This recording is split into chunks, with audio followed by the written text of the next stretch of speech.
Thank you so much for being here. So many familiar faces it is. Very exciting. I'm Maria Barone, and I am a board member for Friends of the Arcata Marsh. I'm wrapping up my 30 years on the board. It's been fantastic. We are here gathered on Wheat land, and it is an honor to be able to come together in the community and learn and share expertise. A little bit of housekeeping. There's bathrooms dead ahead on the left and the right.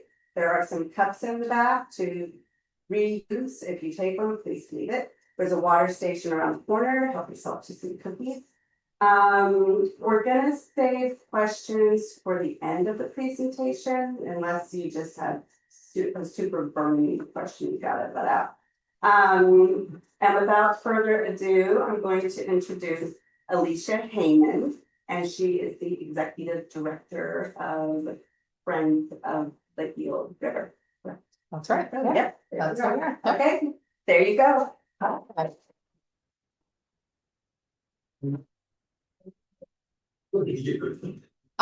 So thank you for having me here today. And I just want to say that this presentation is very timely because there's some big things happening in the saga of the Eel River Dam removal. Granted, we have been working on it for quite some time, but there's a lot of momentum right now. So it's a really perfect time for this presentation. So just to start off, Friends of the Eel River is a 30-year-old environmental nonprofit working for the recovery of the wild and scenic Eel River, its fisheries, and its communities. We were founded by a small and passionate group of folks from Southern Humboldt who, even way back then, had the primary goal of getting the dams removed from the headwaters.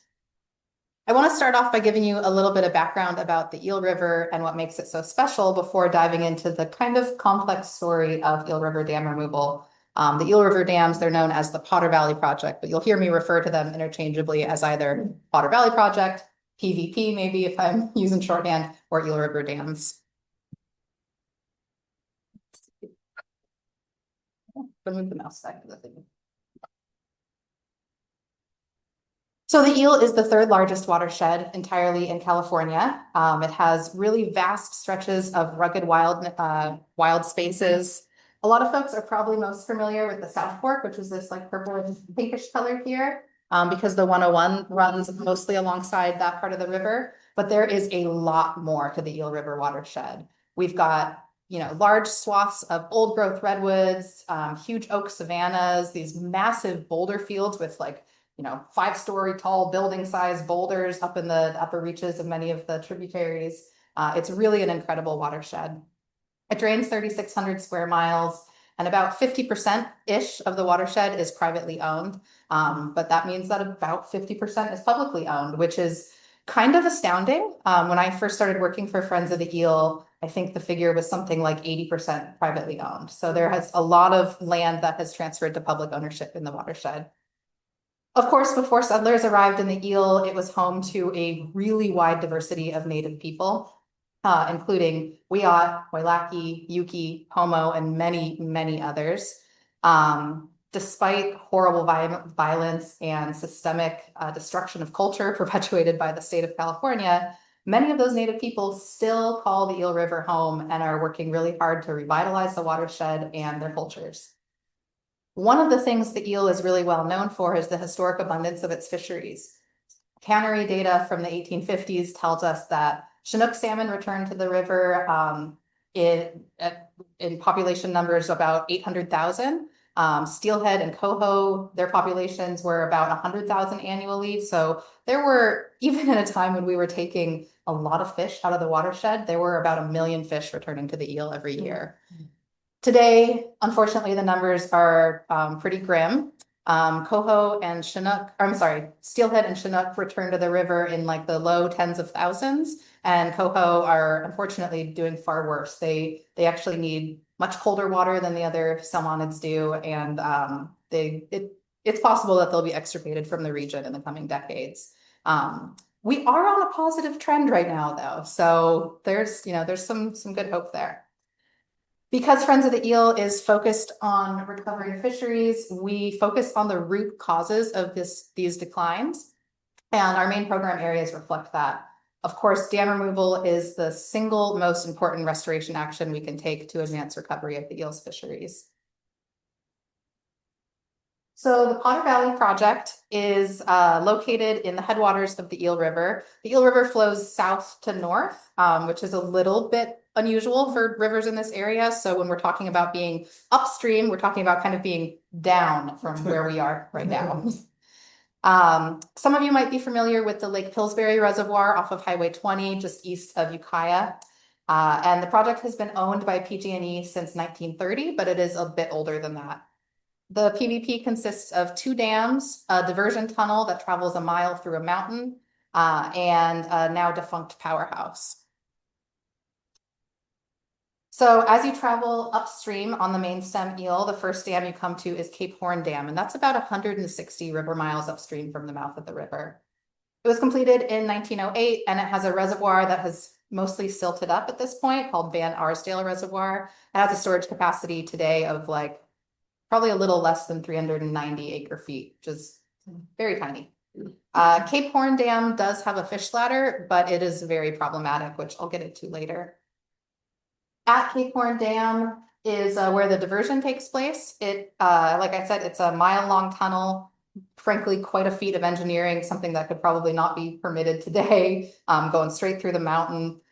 If folks notice this redwood pipe over here, I was taking a look at that earlier today, and it caught my attention because the tunnel is actually a giant redwood tunnel, but it's large enough for a person to walk upright through. I think it's like 8 feet in diameter. So anyway, so that tunnel transfers water from the Eel Basin into the Russian River, and these days it sends about 40,000 acre feet a year. What's most problematic about this diversion is the seasonal timing. The flows used to be a problem, but we've corrected that for the most part. So right now, PG&E is no longer using the water to generate electricity, as you can see on this map here. So here's like the dividing line between the 2 watersheds. This little red line here, that's the tunnel. And then this is the powerhouse, which actually sits on the Russian River side. But the powerhouse is no longer functional. But PG&E still sends water through the tunnel because they have contract obligations to the water users on the other side. It's mostly used for agricultural purposes, with some being stored in Lake Mendocino and then used by Sonoma Water to supply their other water contractors and provide for in-stream flows in the Russian River.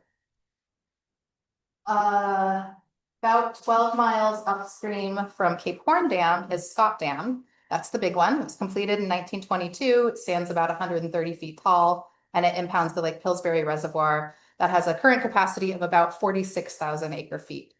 The original storage capacity was much larger, but between sedimentation of the reservoir and mitigations made for dam safety, the storage capacity is nearly half of the original volume. For comparison, Lake Shasta, which is the largest river, or I'm sorry, the largest reservoir in the state, has a storage capacity of about 4.5 million acre feet. So this is very small potatoes. The main fact driving PG&E's interest in dam removal is that it has long been a money loser. When it used to generate electricity, PG&E told us that it cost roughly $20 to generate every $1 worth of electricity. And that was us, the ratepayers, paying for that, not PG&E. During the early 2000s, the project made up a little less than 0.25% of PG&E's entire hydropower portfolio. So again, just very, very little electricity. And of course, today the project generates no electricity and no revenue. The federal agency that regulates the project is called the Federal Energy Regulatory Commission. You'll hear me call them FERC. I am not saying a bad word, but I do love to make little puns about that. This agency is also responsible for regulating gas lines and other energy infrastructure. They're not necessarily in the business of taking care of fish, which is something that is really problematic. FERC licenses hydropower projects usually for 50 years at a time. So when a license comes up for expiration, it's a really significant opportunity. So there are many reasons why removal of Scott Dam has long been inevitable. This includes concerns about safety and reliability, cost of regular operations along with upgrades, and of course, ecosystem impacts. I want to start by emphasizing that dam safety has been a significant focus for Friends of the Eel River for 15 to 20 years. We've always held that seismic instability coupled with the aging infrastructure and a variety of issues with the dam's very construction pose serious risk to the safety and reliability of the project. The California Division of Safety of Dams, that's the DSOD, they give dams a hazard rating based on the likely impacts to life and property downstream in the event of a failure when the reservoir is full. So Scott Dam is rated as a high hazard facility because it's likely to cause fatalities downstream in the event of a failure when it is full. Much of the information that the public could use to assess dam failure risks, as well as emergency action plans, are classified by PG&E as critical energy infrastructure information, CEII. And this classification means that these documents are all concealed from the public. So even if you are a downstream resident and you want to know how much time do I have to run to high ground, you could maybe find out if you sign an NDA, but they are, I will say, a little too generous in using that classification. So many elements of Scott Dam's design and current state really compound the seismic risk. And I'm going to get into some of those issues right now. So first, there's the very design of the dam. Maybe you've noticed, if you've looked at pictures of Scott Dam, that it has this sharp angle off to one side right here. And engineers originally planned for the dam to go straight across the river. But during construction, they discovered that what they thought was bedrock was actually a giant boulder. And it shifted during construction, and they were like, oh no. So they did like a seat of the pants redesign and decided, we'll just angle the dam to go right in front of that. You can't see it here because the picture is a little blocky, or blurry, but some genius decided we're going to name that boulder the Knocker.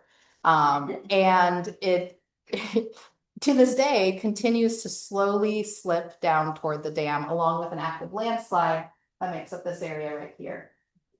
So very concerning. There's also a great deal of sediment in the Eel River. The Eel is basically the most sediment heavy river in the lower 48. It has the highest suspended sediment yield of any river of its drainage area that's unaffected by volcanoes or glaciers. So it is a sediment mover. Unfortunately, the dams don't allow for that. So the sediment has been accumulating in these two reservoirs for a century now. And it's placing significant pressure on the upstream slope of Scott Dam. Underwater, there are kind of these like channels that have formed. There's walls of sediment. This picture here shows on one side the entire reservoir. The dark blue is the deepest part, and then the green is where it gets more and more shallow. The other picture shows right up against the face of Scott Dam, and you can kind of see that there's just like a little river channel right there that's leading to where the low-level outlet comes out at the face of the dam. These walls of sediment are at risk of collapsing and blocking the only low-level water outlet for the dam. It's a needle valve, and the only way that water can be released unless water is toppling over the top of the dam. So here's a picture of that. You can see the water coming out right there in that stream. This is why PG&E can never fully empty this reservoir, because they're concerned that those columns of sediment, if they're disturbed, they could collapse and block the intake for that needle valve. This would mean an immediate stop to water flowing down the Eel River, but also an immediate stop to any diversions for water supply in the Russian River. This is why when we talk about the dam being unsafe, we also talk about it being unreliable. I'm not a water user in the Russian River. That's not a big concern to me, but it's a big concern to a lot of other people. And for a long time, many of those water users were fighting to keep the dams, to keep the status quo, but it really is in their best interest to embrace a modern diversion, one that isn't susceptible to failure with a slight earthquake or a little bit of a landslide. So there are other structural issues as well, some related to the age of the dams, cracks and spraying leaks that we see little glimpses of every once in a while on a cover sheet for, classified information. And then there's some questions about the stability of the foundation, like any century-old infrastructure. And of course, like I said, all of these issues are compounded by the geologic hazards. So apologies, this is looking kind of funky on here, but essentially this shape here is the reservoir. The dam is right here, and this is where the Bartlett Springs fault line goes right through the reservoir. Many dams actually are built nearly on top of fault lines because before we knew much about plate tectonics, folks would go out to a river and see, oh, look, the channel is kind of naturally pinched there. Imagine if you have two plates like this and they kind of slip and then they create like a naturally narrow point in the river. So that is exactly the case with Scott Dam. The Bartlett Springs fault is part of the San Andreas complex, and this particular fault is capable of generating up to a magnitude 7 earthquake. In addition to Scott Dam's precarious location atop this fault, it's also next to an active landslide. Remember where that knocker is, there's a landslide that kind of surrounds that. When Miller Pacific Engineering conducted a slope stability analysis for us back in 2018, they concluded that the landslide, which has a mass of over 8 million cubic feet, it weighs 520,000 tons, and they said it presents significant geologic hazard. Who would have thought? So I've already touched on this, but I just want to reiterate that because PG&E cites this as their main reason for decommissioning, this project is really expensive. Like I said before, when it used to generate electricity, it cost 20 times as much as, as the revenue that it earned. And now the annual losses are estimated at $1 million. This project also helps invasive species. The Sacramento pike minnow, they are invasive to the eel. They're native elsewhere. They're fine in their other watersheds. But in the eel, they were actually introduced in Lake Pillsbury by some fishermen who were using them as bait. And when they were done for bait, they just tossed them aboard. Since then, they've proliferated throughout the watershed.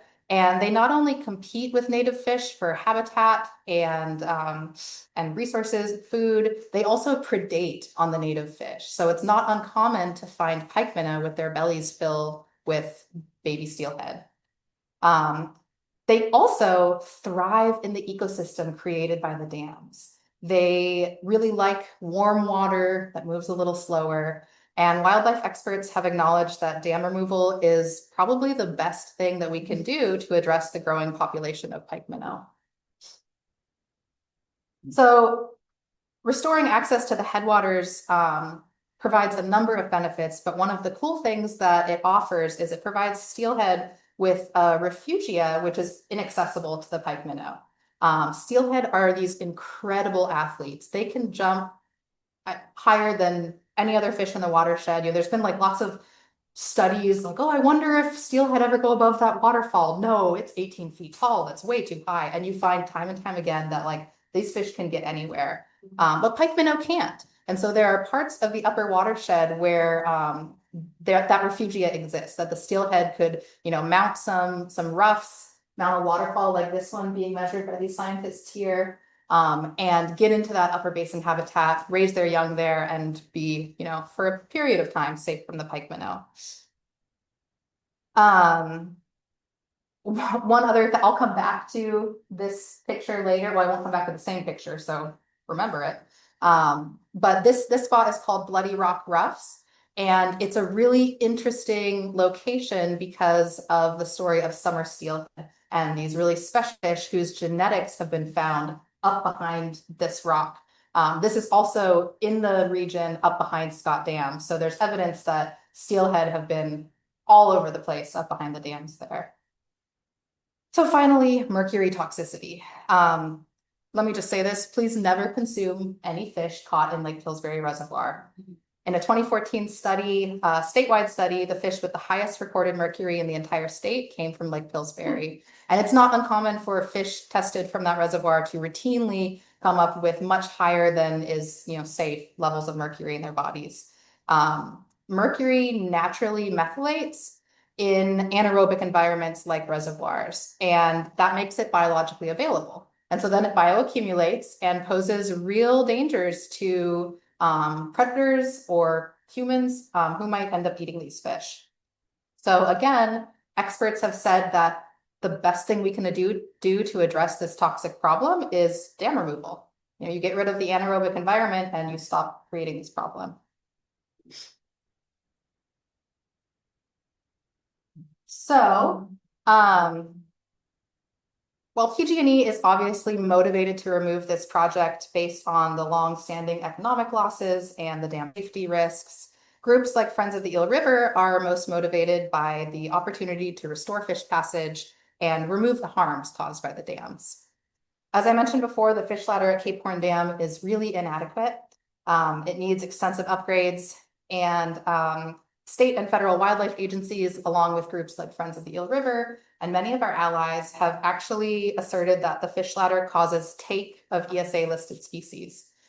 So for those of you unfamiliar, take is a legal term that means to harass, harm, capture, kill. It's kind of a big definition, but basically if you are causing harm to Endangered Species Act listed species, you're causing take. And under their PG&E's previous license, which expired in 2022, they had what's called an incidental take permit. This basically allows them to cause some amount of harm or even kill these listed species under normal operations of the project. However, the National Marine Fisheries Service, the agency that issues these permits, told PG&E and FERC that this permit, this license to kill, if you will, expired with the hydropower license back in 2022. And interestingly, they emphasized that, in fact, the permit never even covered operations of the Cape Horn fish ladder. So don't worry, we're on top of it. We filed ESA litigation back in 2022, the day that the license expired. But yeah, it's a big problem. This slide illustrates many of the ways that operations at Cape Horn Dam cause harm to the eels listed fish. The fish ladder serves as kind of an all-you-can-eat buffet for terrestrial predators. So I kind of messed up my picture here, so you can't actually see it, but right behind this graph that I put up here is a picture of the fish ladder, and it's really easy for otters and other raccoons, foxes, what have you, to like just get right at the fish ladder, scoop the fish out as they're trying to make their way up. The warmer temperatures in the interdam reach, which is the 12 miles between Cape Horn and Scott Dam, that's really harmful to the salmonids and actually increases predation by pike minnow. And then the fish ladder is notorious for getting clogged by debris at high flows and even needing to be shut down for periods of time when there is likely a huge pulse in migration by the native fish. So to their credit, PG&E has been trying to do something about this, possibly motivated by pressure that we have put on them.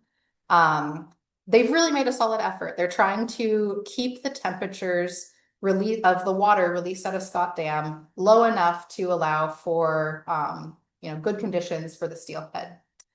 And what they have to do is they request what's called a variance from FERC. So they have to say to FERC, hey, can we please have permission to deviate from the normally scheduled flows? Basically, can we give less water to the Russian River so that we don't kill a whole bunch of fish in the eel? Some years FERC approves that very quickly and it's effective. So you can see in the blue here, the kind of dotted line there, that's the temperature, and this is the water releases. As soon as the water started being, they started releasing less water into the Russian, the temperature kind of stabilized to stop that like upward trajectory. And that was a pretty successful year. Unfortunately, in 2023, the year in green, FERC waited the entire summer to approve the variance. Weirdly, they approved it on October 1st and it only lasts until October 4th. So I don't know why they even bothered. But that year, temperatures below Scott Dam reached levels that are essentially lethal for steelhead. That red dotted line is the point at which temperatures are basically lethal. And it got to that point for about a month. I'm sad to report that this year, FERC they FERC'd it again.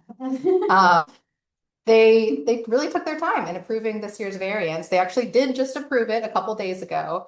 But temperatures below Scott Dam have already reached 21.5 degrees Celsius, a point at which it's almost lethal. So we are expecting to see native fish die again this year. And yeah, this really just emphasizes why it is so important to get this project out of FERC oversight and to get the stand removed. Because even when PG&E is genuinely trying to do their best, this federal commission can still get in the way. So, a little more hopeful part of the story. Bringing the native fish home to the really excellent habitat in the upper basin. The currently inaccessible portion of the upper basin behind Scott Dam is about 10% of the entire watershed, but importantly, it's some of the best habitat in the entire watershed.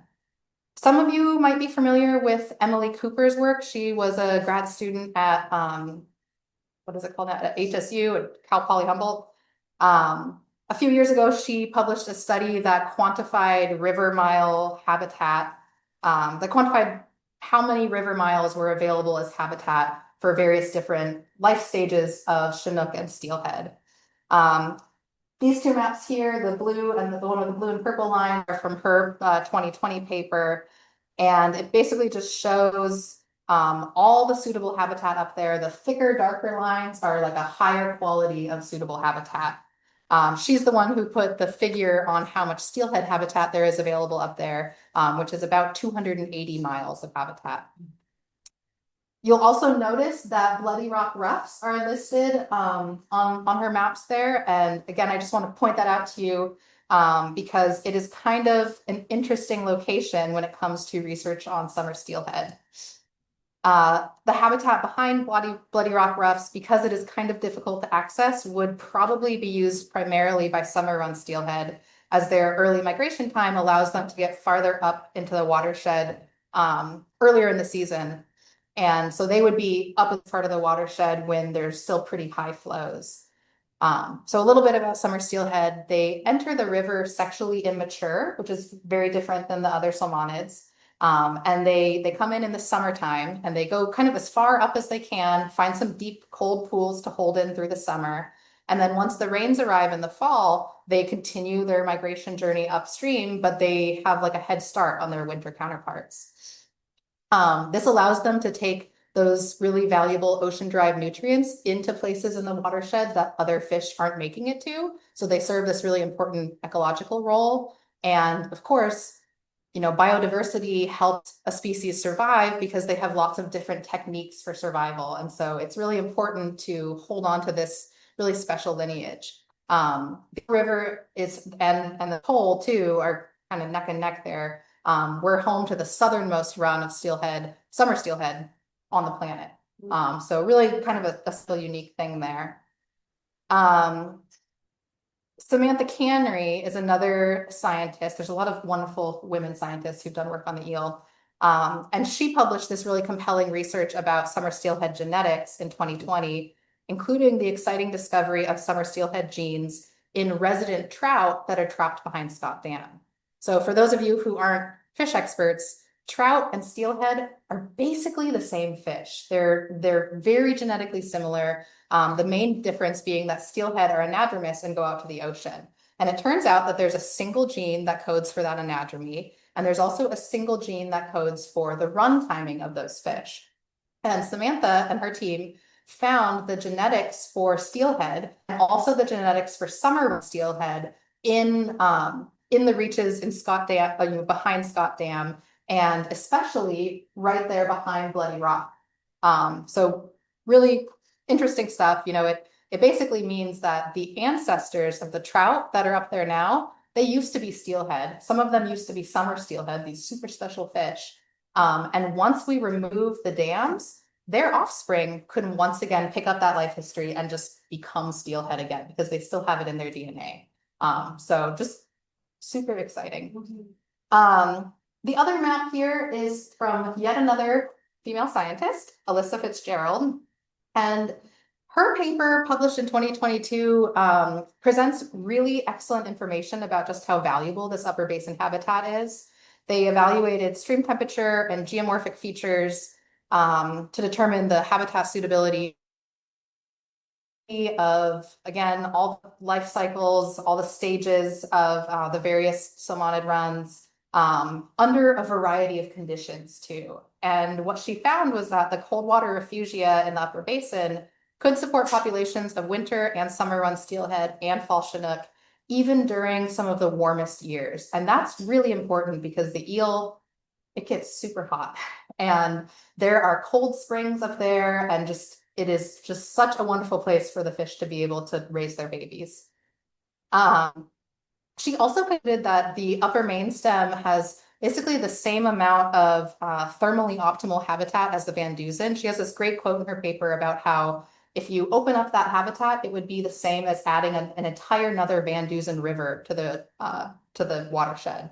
And for reference, for those of you who aren't familiar with the watershed, so this is the upper basin area, and all those little yellow dots are like, sampling sites and good places where there's habitat. And then this is the Van Dusen over here. And so she's basically saying, adding that would be like adding another entire wonderful tributary. So the big takeaway for fisheries recovery is that dam removal both eliminates a number of problems and undesirable conditions, but also opens opportunity for native fish to return to some really excellent habitat and reconnect those summer steelhead genetics to the sea. The out-of-base diversion from the Eel to the Russian has been in place since Cape Horn Dam was built in 1908. Before then, Potter Valley, the community that is immediately downstream of the diversion and arguably benefits the most from it, they were a dry farming community before that. Now, even in pretty abundant water at a very, very low cost. Part of the reason for that is that in the past, the water they received was kind of considered like a byproduct of electrical generation. PG&E generated the electricity, and then it was like, well, this water has to go somewhere. So they got a really sweet deal. It's been a century though, so now a community has grown up in that region, around this abundant water, and they have this unique agricultural community. And so there are definitely some considerations to be made about, not cutting them off entirely.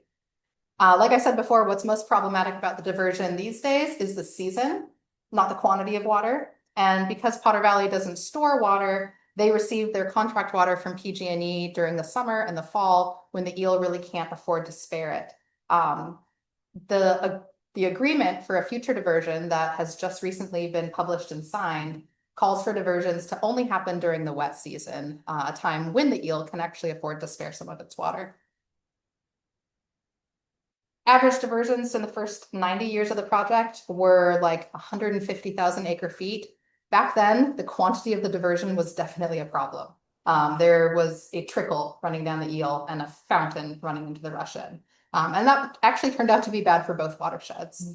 So in the early 2000s, a biological opinion came out from the National Marine Fisheries Service. They said, this isn't working, this is bad for both watersheds. So the average annual diversion dropped to about 60,000 acre feet. And most recently, due in part to efforts to protect native fish, but also because PG&E got spooked by some classified report on dam safety that they got, the average diversions are now around 30 to 40,000 acre feet because PG&E has significantly reduced the amount of water held in the reservoir. So this is a list of most of the entities who participated in a committee convened by Congressman Jared Huffman back in 2017. All these folks were attending regular meetings and spent a great deal of time discussing what the future of the Potter Valley project was going to look like. Ultimately, smaller stakeholder groups formed from this venture, and highlighted in yellow are the 7 signatories to the water diversion agreement. So while Friends of the Eel River would prefer to see this diversion completely ended, we do support the water diversion agreement. And here's why. First, and most importantly, I think, to Friends of the Eel River, it commits the former opponents to dam removal to supporting dam removal. It requires that those water users say to FERC, yes, please remove the dams. We are happy with this. That's a really big deal, because it's really important that we go into the FERC process with somewhat of a united front and show that there is broad regional support for the proposal. The second reason we support this is because we actually feel pretty confident that the flow schedule developed by the technical team provides for appropriate safeguards. It will protect habitat in the eel. We appreciate the seasonal boundaries. The agreement also includes like some provisions to prevent abuse of the diversion. There's no third parties that can come in later and use it. There's like a whole, the attorneys did a lot of work. There's a lot of safeguards in there. And then there's also provisions for changes to the diversion agreement if monitoring shows unexpected adverse impacts to the Eel River. We really appreciate too that the diversion returns power to the Round Valley Indian tribes, with the tribes leading restoration on the eel and serving as the future guardians of the water right, which is a pretty significant deal. We feel confident that decisions are going to be made that are in the best interest of the eel and its fisheries. So this example hydrograph on the screen shows how the diversion rules would operate in a dry year. That's 2022, just like use as an example. This red line here, that's the floor. So that's the minimum flows that are required in the eel before any diversion can happen. And as you can see, there are some places where there won't be any diversion because it dips below that floor. So here in the spring, and then here throughout most of the summer, there just wouldn't be enough water to spare any to the Russian. And then when there is enough water, it's only a percentage of flows. So it varies based on season, but is never more than 30%. The diversion is also limited by a couple of factors on the Russian River side, the capacity of their bypass channel and the storage capacity of Lake Mendocino. And then here is a photo of what they envision the future dam diversion structure to look like. I'll use this handy dandy pointer. This is where the dam used to be in this picture, still is today. And this is the structure that like houses the input for the tunnel. There's going to be some pumps here along this wall. And for those of you on Zoom, along the wall with a dotted line above it. And those are going to facilitate the diversion. Excuse me, was that a photo or was that a It was instruction? Yeah, it was developed by a graphic designer. It was not a photo, it was like a future vision. Okay. Yeah. So just to talk process a little bit, I included this slide not to spend a lot of time bragging about how long we have spent working on this, but only to illustrate that, like I said before, many stakeholders have been involved for almost a decade in trying to figure all this out. So it should come as a surprise to no one, dam removal is rapidly approaching, despite what you might hear. And so here we are in 2025, currently reviewing PG&E's license surrender application. They have given us 2 previous drafts, and so even though it is 2,300 pages long, we are making our way through it pretty quick. What's going to come next? Over the next couple of years, PG&E will develop plans with input from stakeholders for things like how to mitigate impacts during dam removal, how to best restore the footprint of the project. PG&E will engage with state agencies to get the necessary state permits for dam removal. And then in the meantime, FERC will review the license surrender application and hopefully issue a license surrender order in a timely manner. PG&E believes that could happen as soon as 2028. I would love for that to happen. I think that's a little ambitious, but we shall see. So, like I said, PG&E's license surrender application has now been filed with FERC, and the commission hasn't yet, but they will soon open a public comment period. This is a really important opportunity for stakeholders to speak directly to FERC. We need to emphasize the broad community support for dam removal and the necessity for dam removal to happen quickly. The example I gave with that whole variance situation is, probably the best example I can think of, in addition to wanting to make use of those precious summer steelhead genetics that are living on in the trout behind the dam. Tomorrow night, for anyone who doesn't have plans yet, Friends of the Eel is hosting a comment workshop at the Mad River Brewery in Blue Lake, 5 to 8 p.m. You can join us. Or later this month on our website, we'll have suggested comments and instructions for filing comments with FERC. So like I said, PG&E is gonna soon begin stakeholder process to develop management and restoration plans. This is where many of the like really fine details are gonna be worked out. Something like doing more analysis of the sediment composition that's behind the dams there. We have already done some analysis of that sediment and found that it is not contaminated with mercury, which is really wonderful. So that makes it safe to release downstream and let it just, flow through the watershed. They're probably gonna develop management plans for dictating how they protect aquatic species during dam removal, fire mitigation plans to account for the loss of the reservoir as a firefighting resource, lots and lots of other things. So ultimately, the thing that will finally like kick off dam removal is FERC issuing a license surrender order. Like I said, PG&E says, oh, they could probably do this by 2028. But as I've illustrated earlier, FERC is a bit of an unpredictable entity. So it's hard to say how quickly he'll act. FERC cannot deny a license surrender order. They cannot say to PG&E, you have to keep operating this against your will. But they could take 20 years to issue an order. So what the FERC, right? Yeah, hopefully they don't do that. So you all have probably seen a little bit about like publicly what we're doing, rah, yelling for dam removal. Behind the scenes, we've been up to a lot of other things. We successfully listed Northern California summer steelhead as endangered under the California ESA. Next up, a federal listing, but something tells me that we might be wise to wait until there's an administration in place that isn't trying to like erase the whole ESA. Since 2017, we've facilitated a coalition that includes tribes and nonprofits and agencies and municipalities all working together on a strategy to free the eel.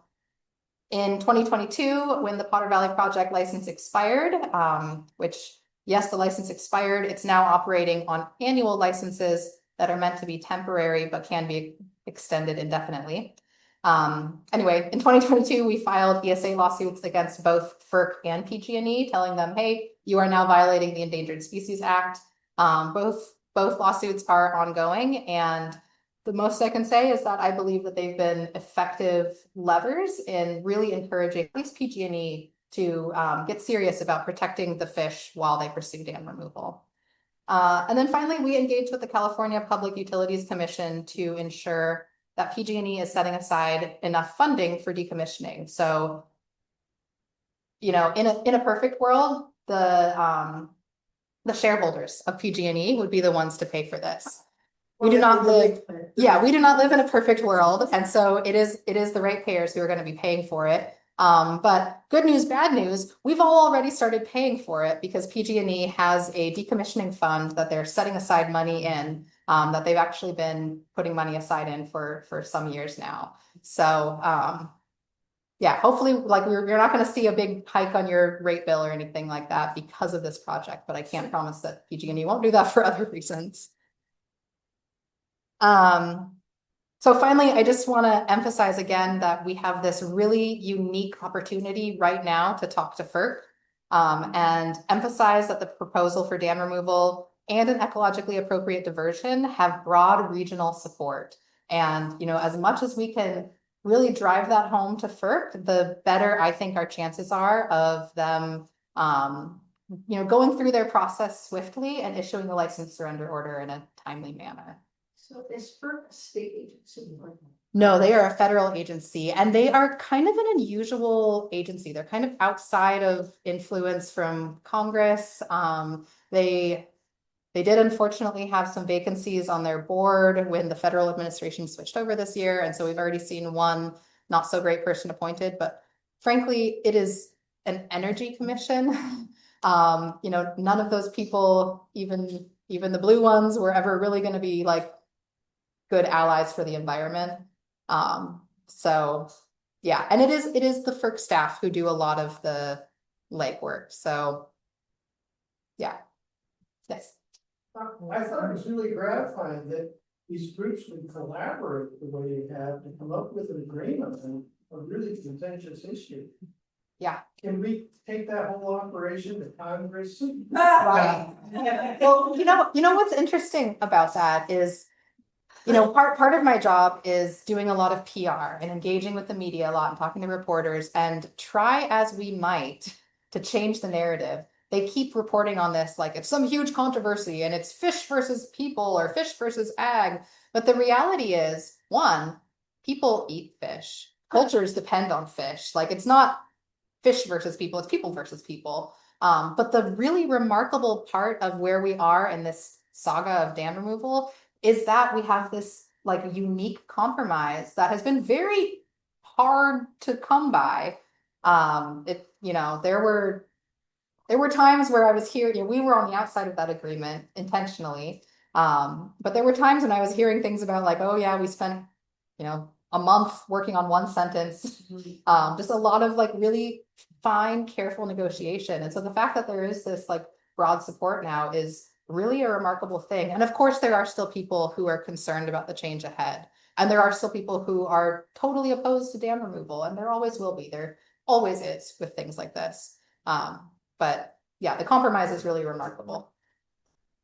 Yeah, and if you don't mind, repeating the question for the Zoom. Oh, yes. In case they can't hear, but, and I don't know if you have the answer to this question, but are there lessons learned from the recent Klamath Dam removal that is being taken into consideration so that we don't have to reinvent the wheel and Yeah. make the same mistakes? Like, are there lessons learned from the recent dam removal? Yeah, so the question was, are there lessons learned from the Klamath Dam removal? And absolutely, and not even just in this moment.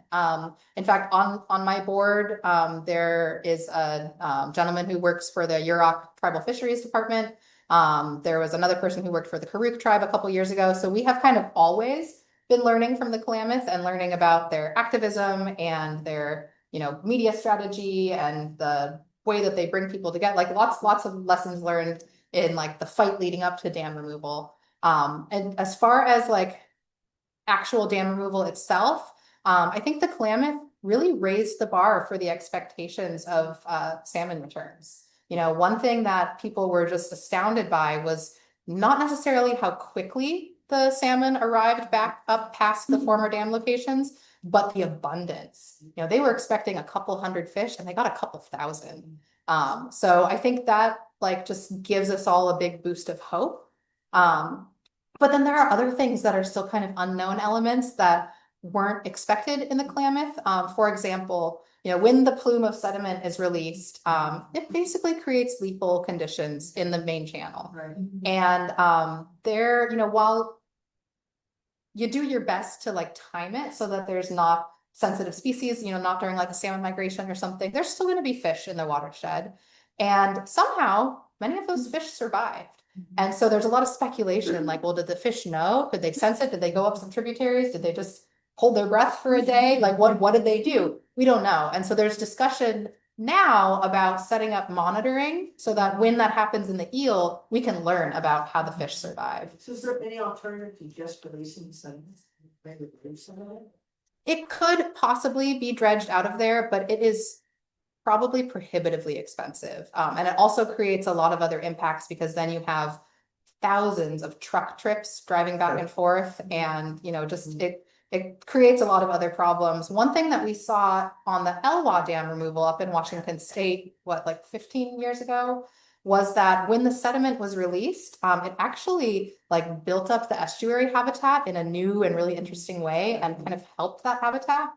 Those dams were a lot closer to the mouth of the river. And the eel, it's going to be a different situation because, like I said, our dams are 160 miles upstream. But yeah, we do believe, you know, I didn't get into this, but the method for dam removal that PG&E has selected is called rapid removal. And so they're going to do it as fast as possible and make sure that when the sediment goes through, it goes through very quickly. There are other options that they explored that would mean that there would be a high suspended sediment yield for like weeks at a time, a couple times, you know, like multiple different times. And they ended up just deciding that the rapid removal was really the best for like just flushing sediment quickly. I had a question about the upstream part of this, the water diversion. the people in Potter Valley were getting summer water, which would be great for agriculture, but now we're gonna get winter water. That's right. Are they talking about building a reservoir for storage? How did they get persuaded to sign on to this? Yeah, so the question is about what is Potter Valley gonna do for their water supply because they're gonna receive winter water, which they don't necessarily need. And it's a question that I'm still wondering about, to be honest. One, I think they recognize that dam removal is inevitable. And another thing that we learned from the Klamath is that those communities that fight the inevitable don't end up having the opportunity to ask for mitigations or compensation or benefits from the project. Siskiyou County fought dam removal up to the bitter end, and so part of the deal on the Klamath was that the company that was facilitating dam removal would hire local workers, would put money into local recreation development and a couple of other things. And all of that money and those jobs and those benefits ended up going to communities in Oregon because Siskiyou County didn't want to participate. So I think that's something that folks in Lake County need to be really seriously considering, because there's a pretty strong contingent of folks continuing to fight dam removal, but Lake County could get new roads or improved communication infrastructure or new recreation facilities. They should really be asking for those things now. In Potter Valley, there has been some exploration of creating, what do they call it? Like some kind of aquifer storage where you just basically inject groundwater into the ground. There's been exploration of like pumping the water back up from Lake Mendocino. That's quite expensive because of the energy. Yeah, I think at this point that they are looking into storage options, like the aquifer storage, maybe above ground storage as well. But surprisingly, they don't talk to me very often. Yeah. How does dam removal impact water temperature? Will it create more cold water refugia downstream? That's a good question. She asked how dam removal will affect water temperature. I don't really know the answer to that, to be honest. I do know, I look sometimes at the water temperature coming into the reservoir and then at the gauges at the base of the reservoir. And it's usually a little bit warmer when it comes out of the reservoir. So it's conceivable that temperature would like go down a little bit because it's not being artificially warmed in that reservoir. But again, the Eel is a huge watershed, and so it's hard to say that something that happens 160 miles upstream is going to have the same impact throughout the whole watershed. But yeah, I would imagine that's something that we'll be looking into closer in the next couple of years. Yeah. How do the grape growers in Potter Valley stand on this? Are they signed on? The question was about how the grape growers in Potter Valley, where their position is on this, and they are a signatory to the water diversion agreement through the Mendocino, what are they called? The Mendocino Inland Water and Power Commission. The Potter Valley Irrigation District is a part of that institute. And yes, I mean, they were fighting dam removal pretty staunchly. And I will say that there is still a pretty intense resistance from the farm bureaus, weirdly from some cities who get water from the Russian River and have pre-1914 water rights and have very solid water supply. Maybe that's a political ploy. There is still resistance, but in Potter Valley, their irrigation district at least has signed on to this. And, I would hope that at this point, they're making plans for what to do with that water in the wintertime so that they have it available when they need it in the summer. So Potter Valley is under the diversion? It is, yeah. So let's see, I can go back a little bit.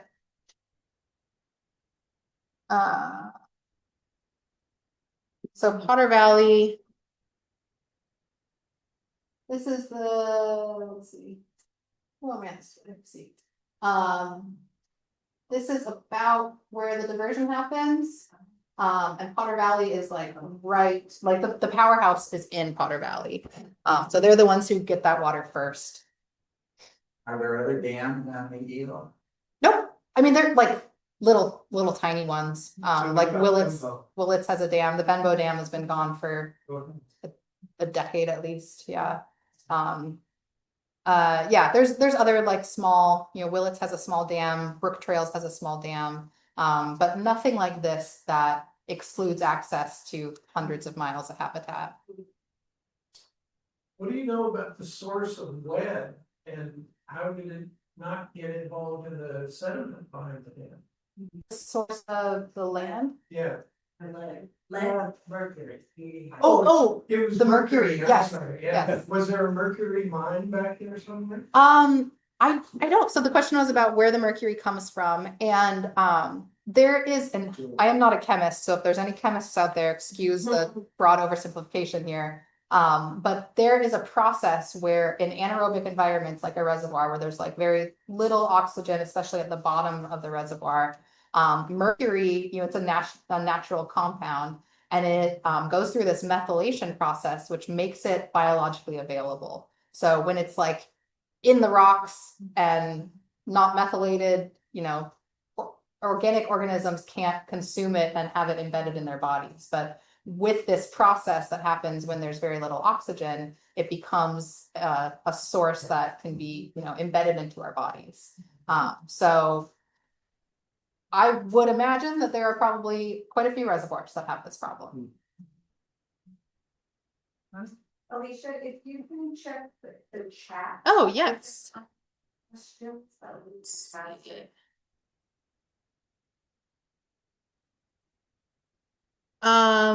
Someone is asking about I have a quote on here somewhere about $750 to $1 million for the water diversion. So some of the other benefits that are outlined in the water diversion deal. Round Valley Indian Tribes is going to hold PG&E's ancient pre-1914 water rights. Side note, pre-1914 means that when everyone else is facing restrictions because there's droughts or when people want to challenge water rights or something, those ones can't be touched. California has a, frankly, kind of messed up racist system of water rights that says if you were here and you were a white man and secured a water right in 1905, it's good forever. So anyway, PG&E has a water right like that, has a couple water rights like that, and Round Valley Indian Tribes is going to hold them and then lease the water to the water users in the Russian River. For that, they will receive $1 million annual payment. The water users will also be paying into a restoration fund for the eel in an amount somewhere between $750,000 and $1 million.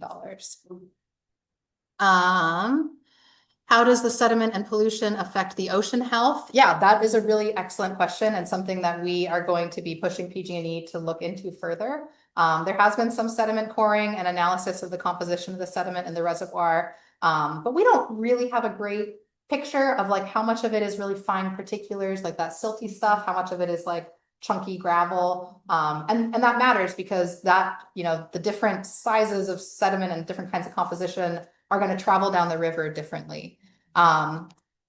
You all probably know about the 64 flood and the 55 flood that brought tons of sediment down the Eel. I recently heard someone who, what are they, like a hydrologist, something, say that if the Eel were going to naturally remove all of that sediment on its own, it would take like 500 years. So that, it'll be interesting to see where some of the sediment lands, how long it actually takes to all run out. As far as the plume of sediment, that will make the dissolved oxygen in the river go down to zero and make it an inhospitable habitat for a little while. I can't remember the exact timeline, but I want to say that that's predicted to last for a couple of days at most. So again, that's something we're going to be asking PG&E to look at really closely. And make sure that we have as good of modeling as possible to understand what that's going to look like.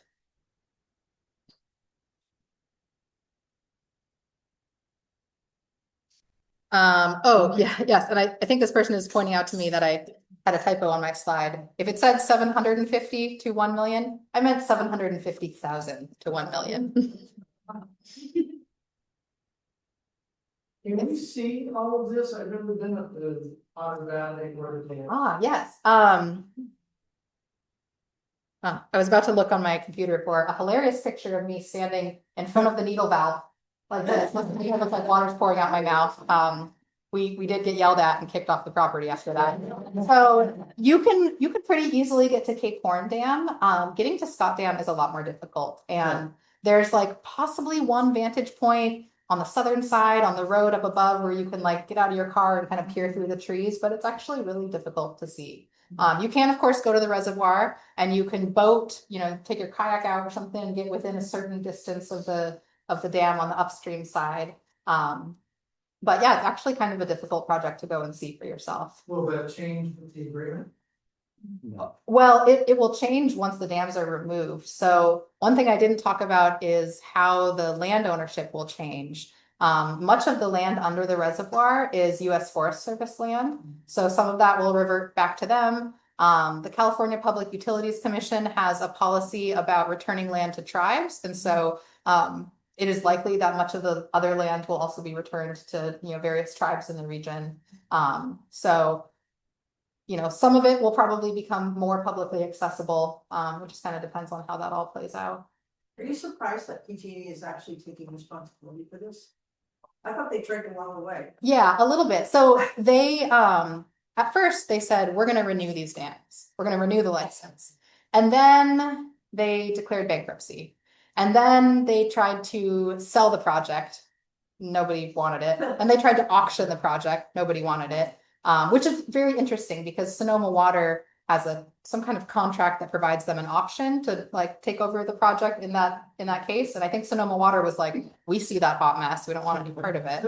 And so then they were like, okay, so we're gonna surrender our license. The thing that I found most interesting was that in 2023, when they received this report, I don't know exactly what it was. My best guess is that it was an assessment that looked cumulatively at seismic issues and the existing infrastructure issues with the dam, and kind of put that all together to present to PG&E how risky this thing really is. Within I want to say a week, 2 weeks of receiving that report, they announced, hey, we're going to change how we store water in the reservoir. There are these gates on top of Scott Dam that increase the storage capacity by about 20,000 acre feet. And they said, we're never going to raise those again. And then the California Division of Safety of Dams chimed in and said, you're right, you're not. And in fact, you'll need our permission if you ever want to again.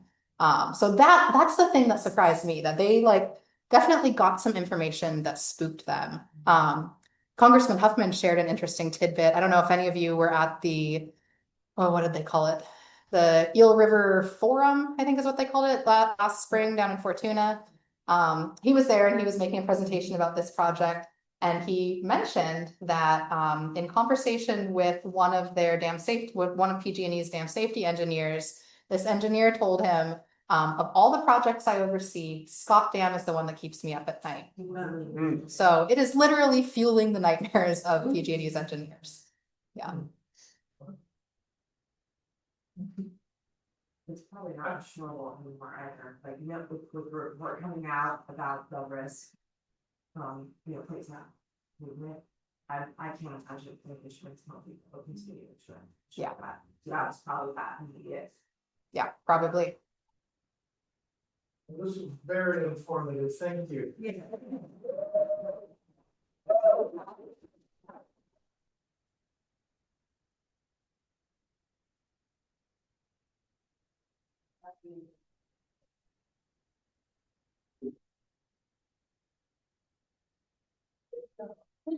Thank you.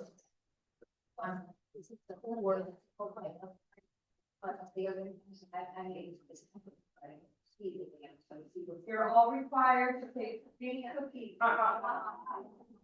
Right. Don't eat that.